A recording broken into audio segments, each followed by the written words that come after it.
সাপের আতঙ্কে ঘুম ছুটল মধ্যমগ্রাম পুরসভার 25 নম্বর ওয়ার্ডের বাসিন্দাদের।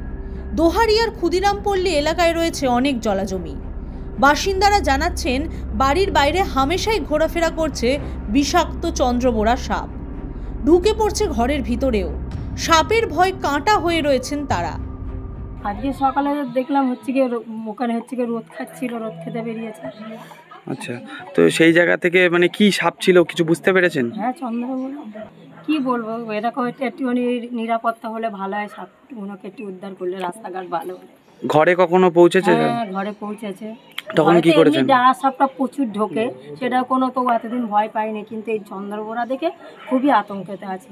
কদিন ধরে খুব চন্দ্রবোরা এত উৎপাত আমার বাড়ির সামনে যে ধারণা করা যায় না।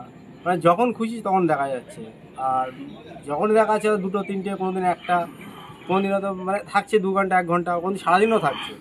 তো আজকে সকালবেলা দেখা গিয়েছিল, ফোন করেছিলাম বন দপ্তরকে, ওনারা এসছে, কিন্তু এখন এসে ওনারা কিছু সেরকম কিছু দেখিনি, কিন্তু ওনারা কিছু বলে গেল পরামর্শ, সেটা দেখার পরে আবার। আচ্ছা, খবর পেয়ে আসছেন বন দপ্তরের কর্মীরা, কিন্তু সাপ ধরতে এসে খালি হাতে ফিরতে হয়েছে তাদের।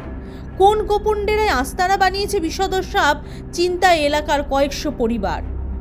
শুক্রবার সকালেও বিশাল আকার একটি বিষধর চন্দ্রবোরা সাপকে ঘোরাফেরা করতে দেখা যায়। তা নিয়ে আতঙ্কিত হয়ে পড়েন এলাকার মানুষ। তবে খবর পেয়ে বন দপ্তরের লোকজন পৌঁছলেও সাপটিকে উদ্ধার করা সম্ভব হয়নি। The world bureau.